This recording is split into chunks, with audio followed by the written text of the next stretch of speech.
In today's video, we are going to be breaking down Bryson Bishop and how he shoots the basketball. He just recently got a D1 scholarship, and if you don't already know who he is the one who stood up against Zion Williamson way back when he was really young. So let's get down and let's check out how he shoots the basketball. So the first thing that I really want to pay attention to is his feet, and his feet are shoulder width apart, and he is up onto his toes with his heels off the ground. This is extremely important. This is going to be activating those calf muscles, and that's going to allow him to get up into the air much faster and be able to get his shot over top of those defenders. When he gathers the ball, he tends to gather around his knees. Even when he does a step back, it's generally quite a low gather. And then what he does is he goes up into his set point. He does tend to have, to me, I call this a two-motion shot. I know there are a couple of people online that say he has a one-motion shot, but when we look at it in slow motion,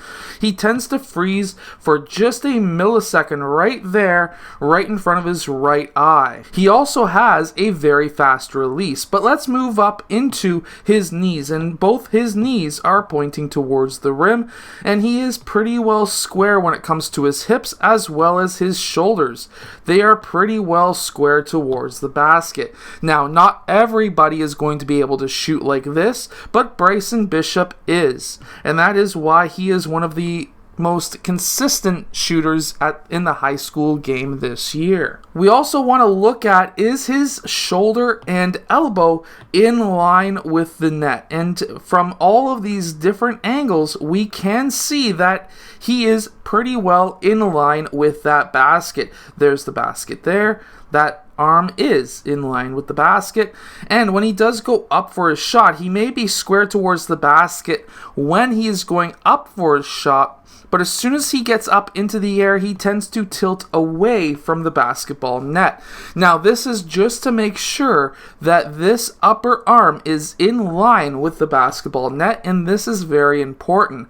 I call this the shooting triangle if you've seen any of my other videos, where this basketball needs to be over top of some part of your shoulder, elbow, or upper arm. This will allow you to have a very straight shot. We also see that he does not have a thumb flick in his shot. He also releases that ball, what seems to be, off of his pointer and middle finger last. We can see that right here. And we can also see it in other clips as well. And why I say it actually goes off of not just the middle finger, but also the pointer finger, which is right there, is because he tilts his hand slightly to the side right there. And because of that, I can 99% say that it goes off of his pointer and middle finger at the same time.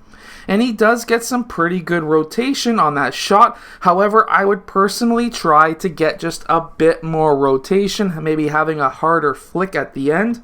The reason for that is when you've got rotation on that ball, when it hits that rim, it hits it a lot softer. However, he gets a lot of arc on his shot because he has that Steph Curry style soft release. Now, when we want to count how many times this spins in the air, that is now one full rotation and roughly about 1.5 rotations to get to the rim.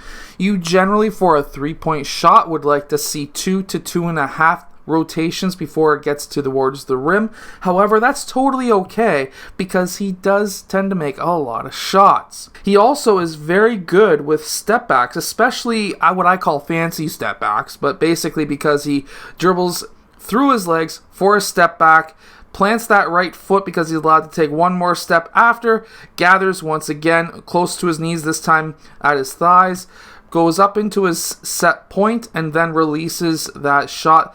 This is what I mean. This is a perfect example of a soft release. His hand doesn't go straight down. It's a curved hand, which means it's a soft release.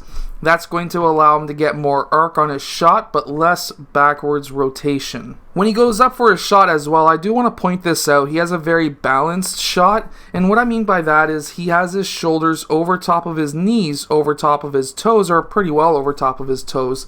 That's going to get him a lot of power into his shot. That is essentially using his hips to be able to get up into his shot, which is why he doesn't have that much of a hop on his shot. He doesn't really jump all that high, and he actually gets rid of that ball on his way up into his shot, very similar to a Trae Young or a Steph Curry, because that's how they're able to get powers, by using their hips and not necessarily getting up high into their shot using their legs. They're using more of their hips, and so does Bryson Bishop. I hope that this Bryson Bishop basketball shooting form has helped you shoot the basketball better. All of the stuff that I use in videos as well as with my clients, like this basketball, are down in the description below. I hope that you have enjoyed today's video. If you have, hit that like button, subscribe, and I'll see you guys again next time.